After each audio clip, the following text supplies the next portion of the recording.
اعوذ باللہ من الشیطان الرجیم، بسم اللہ الرحمن الرحیم، اللہم صلی علی محمد وآل محمد وعجل فرجہم۔ معزز ناظرین، السلام علیکم ورحمۃ اللہ وبرکاتہ۔ میں ہوں اطہر کاظمی اور آپ دیکھ رہے ہیں پروگرام کربلا شناسی۔ اس موضوع کو جہاں ہم ڈسکس کر رہے ہیں سید الشہداء حضرت امام حسین علیہ الصلوۃ والسلام کے بچپن سے لے کر آخری لمحات تک کے وہ تمام مراحل جن کے ذریعے سے ہمیں کربلا کو پہچاننا یا اس کو کس طرح سے درک کرنا چاہیے، اور اسی ذیل میں آج پھر ہم اس گفتگو کو مزید آگے بڑھائیں گے۔ ہمارے ساتھ موجود ہیں حجت الاسلام والمسلمین علی جناب مولانا مصطفیٰ علی خان ادیب الہندی صاحب قبلہ۔ آئیے ان کا استقبال کرتے ہیں اور اس پروگرام کا آغاز کرتے ہیں۔ السلام علیکم آغا۔ علیکم السلام ورحمۃ اللہ۔ آغا، یہ ڈسکشن چل رہا ہے تمام احادیث کے بارے میں جو متفق علیہ ہے تمام مسلمانوں کے درمیان، چاہے وہ کسی بھی کتب حدیث میں اگر دیکھا جائے، جو یہ ایک الگ طریقہ پنجتن پاک ہم جب کہتے ہیں، جس میں حضور سرور کائنات مولا کائنات علی بن ابی طالب علیہ الصلوۃ والسلام، صدیقہ طاہرہ جناب زہرا اور امام حسن علیہ السلام ہے، لیکن اس کے باوجود بھی امام حسین علیہ الصلوۃ والسلام کو جب دیکھتے ہیں تو ایک انداز رسول اللہ کا، مولا کائنات کا، خود شہزادی کا منفرد نظر آتا ہے، امام حسن کا بھی۔ تو یہ ذات میں کیا صفات ہیں امام حسن کے جو الگ طریقے سے پیش کیے گئے ہیں؟ اعوذ باللہ من الشیطان الرجیم، بسم اللہ الرحمن الرحیم، الحمد للہ رب العالمین، وصلی اللہ علی سیدنا محمد وعلیہ الطیبین الطاہرین۔ السلام علیک یا ابا عبداللہ، السلام علیک یا ابن رسول اللہ، السلام علیک یا ابن امیر المؤمنین، السلام علیک یا ابن فاطمۃ الزہراء سیدۃ النساء العالمین، السلام علی الحسین وعلی علی ابن الحسین وعلی اولاد الحسین وعلی اصحاب الحسین، السلام علیکم ورحمۃ اللہ وبرکاتہ۔ دیکھیں، امام حسین علیہ الصلوۃ والسلام کی ذات ایک ایسی شخصیت کی حامل ہے کہ جس کو اہل بیت علیہ الصلوۃ والسلام نے مسلسل، جیسا کہ ہم نے پچھلے ایپیسوڈ میں بھی عرض کیا تھا، الگ سے پہچانوانے کی کوشش کی۔ یعنی عوام الناس میں، چونکہ عام طور سے عوام الناس کی ذہنیت یہ ہوتی ہے کہ ہم افراد کو نسبتوں سے پہچانتے ہیں، جی، یعنی بہت امکان ہے کہ ایک انسان اپنے آپ میں بہت خصوصیات رکھتا ہو، لیکن ہم چونکہ اس کی معرفت نہیں رکھتے تو اس کو ایک ایسی چیز سے پہچاننے کی کوشش کرتے ہیں جو ہمارے لیے مثلا واضح ہو۔ مثلا کوئی شخص ہے جو بہت شہر کا بہت رئیس شخص ہو، اور اس کو اس کی مال و دولت کی وجہ سے سب جانتے ہیں۔ اب اگر اس کا بیٹا ہے مثلا کوئی، تو اب یا اس کے والد ہیں، تو اس شخصیت کی جو اپنی انفرادیت ہے، یعنی اس بیٹے کے اگر اندر کوئی ٹیلنٹ ہے، مثال کے طور پہ بہت ٹیلنٹڈ بچہ ہے، لیکن اس کی جو ٹیلنٹ ہے وہ تحت الشعاع چلا جاتا ہے اپنے باپ کی مثلا دولت اور شہرت کی وجہ سے، لوگ اسے کہتے ہیں یہ فلاں صاحب کا بیٹا ہے۔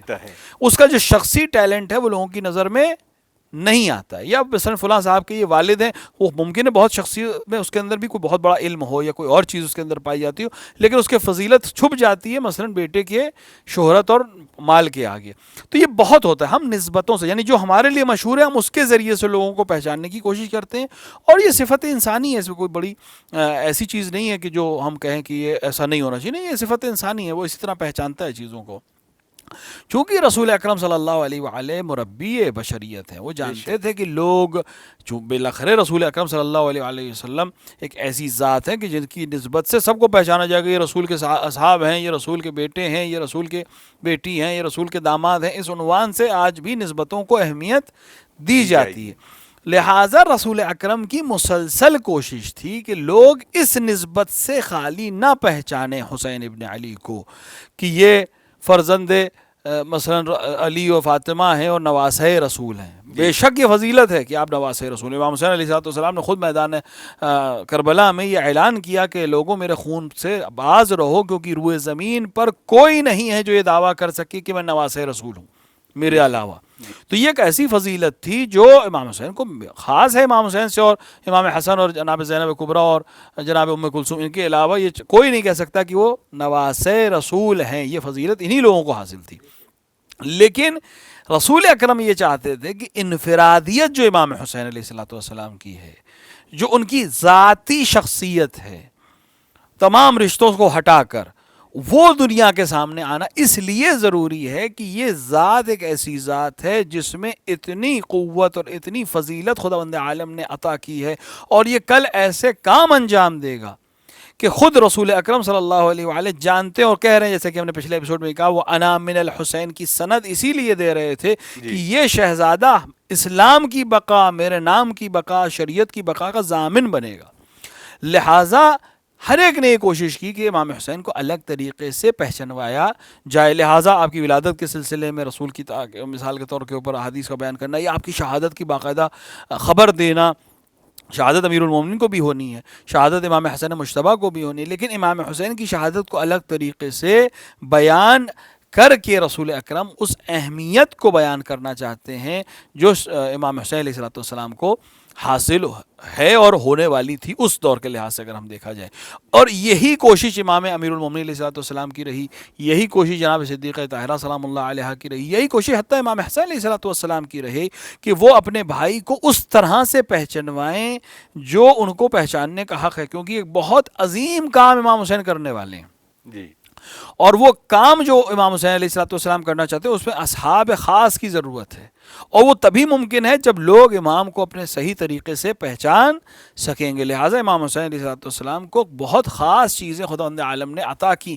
یہ عطا دو طرح کی ہے، یہ عطا بھی جو خدا نے کی ہے دو طرح کی۔ ایک عطا وہ ہے جو پہلے سے امام حسین کو عطا ہے، یعنی مثلاً رسول اکرم کا نواسا ہونا، یہ ابھی کربلا تو واقع نہیں ہوئی ہے جی، لیکن آپ کو پہلے سے یہ چیز عطا ہے، آپ فرزند جناب زہرا ہیں، آپ فرزند جناب امیر المومنین علیہ السلام ہیں، آپ کو امامت دی گئی ہے، یہ وہ چیزیں ہیں جو پہلے سے ہیں، اور کچھ چیزیں خاص امام حسین علیہ السلام کو خداوند عالم نے عطا فرمائی ہیں، جو اکثر علماء اور روایات سے جو ہمیں ملتا ہے وہ اس امتحان کے پاداش کے نتیجے میں ہے جو آپ نے کربلا کے میدان میں انجام دیا۔ ایسی خصوصیات جو کسی کو حاصل نہیں ہے، یعنی ایسی چیزیں امام حسین کو خداوند عالم نے عطا فرمائیں جو حتیٰ رسول اکرم کو نہیں تھی۔ البتہ اس کا یہ مطلب نہیں کہ رسول اکرم سے افضل ہو جائیں گے امام حسین، نہیں، افضلیت رسول اکرم کی باقی اس پوری روئے کائنات میں، اس پوری کائنات میں تمام مخلوقات میں سب سے افضل، سب سے برتر، سب سے اعلیٰ ذات پیغمبر اکرم صلی اللہ علیہ وآلہ، کوئی آپ سے اعلیٰ نہیں ہے۔ آپ یقیناً ناظرین، یہ ایک ایسا پہلو ہے کہ جس پہ سب سے زیادہ انگشت نمائی ہم پر کی جاتی ہے کہ ہم اہل بیت علیہ السلام کو، یا مولا کائنات علی ابن ابی طالب علیہ السلام کو افضل بنا دیتے ہیں، یہ ایک زیادہ اہم پہلو ہے۔ بہت خوبصورتی سے آپ نے بتایا کہ یقیناً منبع رہبریت جسے کہیں ہم، تو وہ صرف ذات رسول اللہ صلی اللہ علیہ وسلم۔ پیچھے دیکھیں، تمام کائنات میں جو کچھ ہے جی، وہ سب کا سب رسول اکرم صلی اللہ علیہ وآلہ کے طفیل میں اور اہل بیت علیہ السلام کے طفیل میں، اہل بیت رسول ہونے کی وجہ سے اہل بیت ہیں۔ رسول اکرم صلی اللہ علیہ وآلہ کو مرکزیت حاصل ہے، ٹھیک ہے، جناب صدیقہ طاہرہ وہ مقام رکھتی ہیں کہ آ کر نبوت اور امامت کے بیچ میں جو کڑی ہے وہ جناب زہرا سلام اللہ، ہر ایک اہمیت ہے۔ دیکھیں، میں مثال دوں اپنے جوانوں کے لیے، مثال اگر دوں، دیکھیں کوئی چیز، کوئی بھی مشینری ہو، آپ کوئی کار لے لیں، بہت ایڈوانس کار ٹیکنالوجی کی لے لیں، اور آج کی جو زبردست ٹیکنالوجی کی کاریں آ رہی ہیں لے لیں، آپ یہ نہیں کہہ سکتے کہ اس میں ہر چیز، مثلا انجن ہے اس کا، تو سب کچھ انجن بہت امپورٹنٹ ہے، لیکن اگر کار میں انجن ہو اور کار میں مثلا اسٹیئرنگ ویل ہی نہ ہو تو وہ انجن ہونے کا کیا فائدہ ہے؟ اسٹیئرنگ ویل بھی چاہیے گاڑی کو ادھر سے ادھر لے جانے کے لیے، یا کار میں سب کچھ جو پہیے ہی نہ ہو، جبکہ پہیے کی قیمت کچھ نہیں ہے انجن کے مقابلے میں، یقیناً ہر کچھ 1000 کلومیٹر کے بعد آپ کو پہیے بدلنے پڑ سکتے ہیں، انجن میں ممکن اس سے کہیں زیادہ اس کی عمر پائی جائے کام کرنے کے لحاظ سے، ڈائنامو ہے، اس بیٹریز ہیں،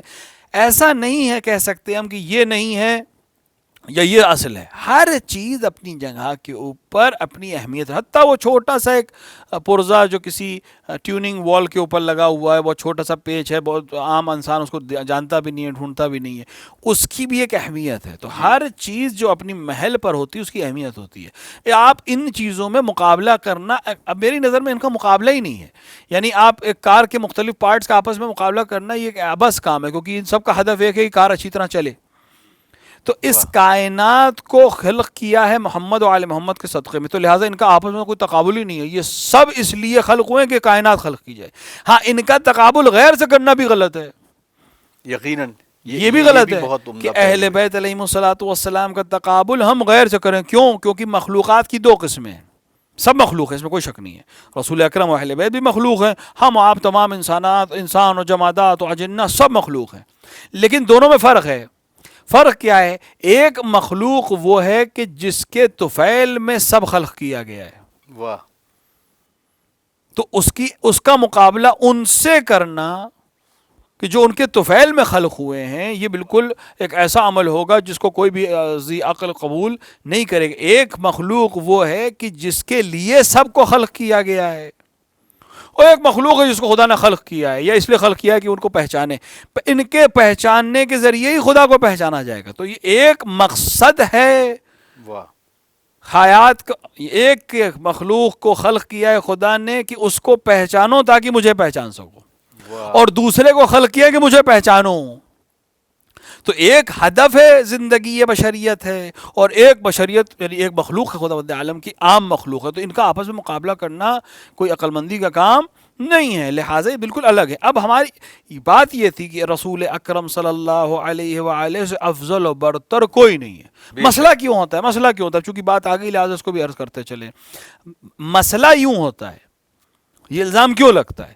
یہ الزام اس لیے بہت معذرت کے ساتھ تمام اپنے برادران مسلمان سے یہ معذرت کے ساتھ صرف ایک گزارش ان سے ہم کر رہے ہیں یہاں پر، کہ آپ جو الزام ہم پر لگاتے ہیں کہ ہم رسول اکرم صلی اللہ علیہ وآلہ کو ان کے زعم میں ہم کم کر دیتے ہیں، اہل بیت و امیر المومنین خصوصاً امیر المومنین علیہ الصلوۃ والسلام کو ہم ان کی نظر میں کہیں زیادہ لے جاتے ہیں، اس کی وجہ صرف اتنی ہے کہ رسول اکرم صلی اللہ علیہ وآلہ کو آپ نے اپنی کتابوں میں پڑھا ہے، بے شک، اپنے علماء سے سنا ہے، اپنے بزرگوں سے ان کے فضائل و مناقب سنے ہیں، اور ائمہ علیہ الصلوۃ والسلام کو ہمارے منبروں سے اور ہمارے علماء سے اور ہماری کتابوں میں پڑھا ہے اور دیکھا ہے. لہٰذا وہ رسول جو آپ کی کتابوں میں ہے، وہ رسول جو آپ کے بزرگوں نے بیان کیا ہے، وہ اس کا قد کم نظر آئے گا ان فضائل کے مقابلے میں جو ائمہ کے ہمارے علماء نے بیان کیے ہیں. واہ، جی، حق تب تھا ہم پر الزام لگانے کا جب آپ رسول کو ہماری کتابوں سے پڑھنے کے بعد ہم پر الزام لگاتے. کیا کہنا، جب آپ ائمہ کو ہماری کتاب سے پڑھ رہے ہیں یا ہمارے علماء سے سن رہے ہیں یا ہمارے ذاکرین سے سن رہے ہیں، تو پھر رسول کو بھی ہمارے علماء اور ہمارے ذاکرین سے سننے کے بعد یہ فیصلہ کیجئے کہ کس نے رسول کی شخصیت کو کم کیا اور کیوں کم کیا. اہل بیت علیہ الصلوۃ والسلام نے رسول کی فضیلت کو بیان کرنے میں کوئی کمی نہیں رکھی، اور اہل بیت کی کمال یہی ہے کہ ہم امیر المومنین کے جو بھی فضیلت پڑھیں، جو بھی فضائل ہیں امیر المومنین کے، امیر المومنین کی شجاعت کے اگر ہم قصے سنائیں تو پوری دنیا سناتی ہے، تو وہی امیر المومنین ایک جگہ پہ کہتے نظر آئیں گے کہ جنگ کی شدت میں ہم رسول کے دامن میں پناہ مانگتے تھے. تو اب یہ شجاعت رسول کو کون بیان کرے گا؟ امیر المومنین بیان کریں گے. اگر امیر المومنین کے علم کے قصے ہر ذاکر پڑھتا ہے، ہر ایک پڑھتا ہے، علم امیر المومنین کا کوئی مقابلہ نہیں ہے دنیا میں، لیکن یہی علم امیر المومنین جب ہم کمال تک دیکھتے ہیں تو آخر میں ہمیں حدیث رسول نظر آتی ہے، اور ہر ایک اس کو بیان کرتا ہے کہ وہ علی بابھا، علی باب مدینۃ العلم ہے، رسول اکرم صلی اللہ علیہ وآلہ خود شہر علم ہے. جب باب کا یہ حال ہے یعنی دروازے کا علم میں یہ کوئی مقابلہ نہیں ہے، کوئی ثانی، تو کل شہر کا کس عالم میں ہوگا؟ کیا کہنے، سبحان اللہ. تو ہمارا مسئلہ یہ ہے کہ ہم نے اہل بیت علیہ الصلوۃ والسلام کو بیان کیا، لوگوں نے سنا، لیکن لوگوں نے رسول کو ہم سے لینے کی کوشش نہیں کی تھی. حق تب تھا کہ جب رسول کو بھی اہل بیت سے لیا جائے، اور یہی ہمارا پہلے دن سے دعویٰ ہے. خدا کو اہل بیت سے لینے کی کوشش کریں، رسول کو اہل بیت سے لینے کی کوشش کریں، قرآن کو اہل بیت سے لینے کی کوشش کریں، تب صحیح قرآن، تب صحیح مفاہیم، تب صحیح رسول، تب رسول کے فضائل، تب خدا واحد و قہار کی تمام فضیلتیں آپ کو صحیح طریقے سے معلوم ہوں گی. ورنہ لوگوں کے ذہن کا نبی، لوگوں کے ذہن کی تفسیر قرآن اور لوگوں کے ذہن کی اپج والا کوئی خدا آپ کے سامنے آئے گا، وہ واقعی خدا نہیں ہوگا. لہٰذا ضروری ہے کہ ہم اہل بیت علیہ الصلوۃ والسلام کے فضائل جب بیان کریں تو ان کو غور سے انسان فکر کرے اس میں، اور پھر سوچے کہ جب مخلوق کا یہ عالم ہے تو خالق کس مقام پر ہوگا، جب امتی اور نواسے کا یہ عالم ہے تو خود رسول کس مقام پر ہوں گے، جب امام کا یہ عالم ہے تو نبی جس کا وہ امام ہے، جس کا وہ جانشین ہے، وہ کس مقام پر ہوگا. لہٰذا ہم جب اہل بیت علیہ الصلوۃ والسلام کے فضائل بیان کرتے ہیں تو دراصل وہ رسول کے ہی فضائل ہوتے ہیں. وہ الگ الگ شخصیات میں ظاہر ہو رہے ہیں زمانے کے لحاظ سے. جزاک اللہ. لہٰذا اگر امام حسین علیہ الصلوۃ والسلام کو کوئی امتیاز خداوند عالم نے عطا کیا ہے، جس کی بات ہو رہی تھی کہ وہ رسول کو بھی عطا نہیں ہوا، ظاہراً اب وقت نہیں بچا ہے، ہم انشاءاللہ اس کو اگلے میں ایپیسوڈ. اسی پوائنٹ کو بہت جلدی سے سوچتا ہوں کہ جیسے انفرادیت کی بات ہو رہی ہے، ایک تو نام کے اوپر ہے بہت سارے، کیونکہ اب ظاہر سی بات ہے کہ یہ نام نہ کبھی پہلے سنا گیا، عرب میں کبھی اس نام کو کسی نے رکھا نہیں، تو اس پر ذرا سا گفتگو ہو تو تاکہ تمام ناظرین اور خاص طور سے نوجوانوں کو بھی اس نام کے دیکھیں واسطے سے بھی بھائی، یہ دیکھیں اہل بیت علیہ الصلوۃ والسلام کی ہر چیز، خصوصاً امام حسین اور امام حسن کے سلسلے میں خداوند عالم نے ہر چیز کو پہلے دن سے مرتب رکھا ہے. جی امام حسین کی ولادت کے سلسلے میں دو چیزیں ایسی جس میں انفرادیت آپ کو حاصل ہے. ایک، آپ کی ولادت 6 مہینے میں ہوئی ہے. انسان، آپ خود ماشاءاللہ ڈاکٹر ہیں، اور انسانوں میں 6 مہینے کا بچہ جس کا ہم 6 مہینے کا ہے، وہ اس کی ولادت ہونے کے بعد اگر وہ زندہ رہ جائے تو یہ ممکن نہیں ہے. عام طور سے آج کی میڈیکل سائنس میں ممکن نہیں کہ 6 مہینے کا کوئی بچہ جس کا حمل 6 مہینے کی مدت جس کی ہو وہ زندہ رہ جائے. لیکن کائنات میں صرف 2 شخصیتیں جن کا حمل کی مدت 6 مہینے تھی. ایک جناب یحییٰ جو پیغمبر گزرے ہیں، اور ایک جناب امام حسین علیہ الصلوۃ والسلام کہ جنہوں نے کو خداوند عالم نے صرف 6 مہینے کا مدت حمل. یہ ایک معجزہ خود آپ کی ولادت کا ہے. جی اور اس کے بعد آپ کے نامگزاری میں خدا نے قبول نہیں کیا کسی اور کو. واہ. جب جناب زہرا سلام اللہ علیہا کہ نے بیٹے کو امیر المومنین کے ہاتھ میں دیا تو امیر المومنین نے پوچھا آپ نے نام کیا رکھا ہے. خود یہ ایک باب ہے. واہ. امیر المومنین نے جناب زہرا سے پوچھا کہ آپ نے کیا نام رکھا. آج ماں کو بالکل کنارے کر دیا جاتا ہے. دادی نے ایک نام سوچ لیا ہے، دادا نے ایک نام سوچ لیا ہے، اور چچا نے ایک نام سوچ لیا ہے. ماں سے کوئی نہیں پوچھ رہا ہے کہ آپ نے کیا نام سوچا ہے. امیر المومنین جناب صدیقہ طاہرہ سے پوچھ رہے ہیں کہ آپ نے کیا نام سوچا ہے. یہ اہمیت بتانا چاہ رہے ہیں، ماں کی اہمیت بیٹے کے سلسلے میں. اور جناب صدیقہ طاہرہ امام کی اہمیت بتا رہی کہ میں آپ پر سبقت نہیں کروں گی. وہ اپنا فریضہ نبھا رہے ہیں، یہ اپنا فریضہ نبھا رہی ہیں. اور امیر المومنین کہہ رہے ہیں کہ میں رسول کے اوپر سبقت نہیں کروں گا. اور رسول ظاہراً باہر تھے، تشریف لائے، اور آپ نے پوچھا کہ میرے نواسے کا نام کیا رکھا ہے، تو کہا کہ ہم آپ پر سبقت نہیں کریں گے. یہاں تک کہ رسول اکرم نے فرمایا کہ میں بھی خدا پر سبقت نہیں کروں گا. جبرائیل امین نازل ہوئے کہ یہ امام حسن کے چھوٹے ہیں، لہٰذا ان کا نام حسین رکھا جائے. اور تاریخ عرب میں جس طرح حسن کا نام اس سے پہلے نہیں رکھا گیا تھا، ویسے ہی حسین نام کی بھی شخصیت تاریخ میں نہیں ملتی ہے. اب دنیا میں جتنے حسن اور حسین ہیں وہ سب نام امام حسن اور امام حسین کے نام کے بعد سے آئے ہیں. اور خداوند عالم نے جب نام میں ان کا کسی کو شریک قرار نہیں دیا، یعنی کسی اور کے نام سے ان کے نام کو استعمال نہیں ہونے دیا یا استفادہ نہیں کیا، تو کسی اور چیز میں کہاں کوئی برابری کر سکتا ہے. نام کو نہیں قبول کیا. باقی چیزیں تو بہت اہم چیزیں ہیں جو بعد میں بیان کی گئی آپ کے فضائل کے سلسلے سے. بہت جلدی میں، کیونکہ یہ چیز ہے، ہم اس کو ڈسکس کریں گے اگلے. یہ جو تمام حدیث، خاص طور سے آخری میں جب تمام حدیث میں ملتا ہے، اور کہ جب رسول اللہ نے من کنت مولا کی حدیث بیان کی، اس کے بعد ہی خود اہل بیت کے لیے وہ جو حدیث بیان کی ہے کہ میں تمہارے درمیان 2 گراں قدر چیزیں چھوڑے جا رہا ہوں. اب اس حدیث کو بھی اگر امام حسین علیہ السلام سے وابستہ کر کے دیکھیں تو کس طرح سے بیان کیا جائے. دیکھیں خود رسول اکرم صلی اللہ علیہ وآلہ نے جب یہ اعلان کیا کہ میں تمہارے درمیان بہت جلد چلا جاؤں گا اور تمہارے درمیان میں 2 گراں قدر چیزیں چھوڑ کر جا رہا ہوں، اہل سنت علماء نے بھی اس کو نقل کیا کہ وہ کتاب اللہ و اطرتی سے مراد کتاب اللہ یعنی قرآن، و اطرت سے مراد اہل بیت علیہ الصلوۃ والسلام ہے. امام حسین علیہ الصلوۃ والسلام کی شخصیت اس اہل بیت کی شخصیت میں سے بلا اتفاق وہ شخصیت ہے. بے شک اس میں کوئی شک نہیں ہے. اگر آپ دوسروں کو شامل بھی کرنا چاہیں تو امام حسین کو خارج نہیں کر سکتے. امام حسین بہرحال اس میں موجود. تمام ہو گیا، کیونکہ اس حدیث کو انشاءاللہ اگلے ایپیسوڈ میں ضرور ڈسکس کریں گے. ناظرین، آپ دیکھ رہے ہیں پروگرام کربلا شناسی، اور ہم ڈسکس کر رہے ہیں حضرت امام حسین علی مقام و علیہ الصلوۃ والسلام کے بارے میں اور ان کی فضیلتوں کے بارے میں. منفرد انداز جو حضور سرور کائنات نے اختیار کیا اس کے بارے میں. انشاءاللہ اگلے ایپیسوڈ میں کچھ اور حدیث کو لے کر آپ کی خدمت میں حاضر ہوں گے. تب تک کے لیے اپنے میزبان اطہر کاظمی کو اجازت دیجیے. والسلام علیکم ورحمۃ اللہ وبرکاتہ.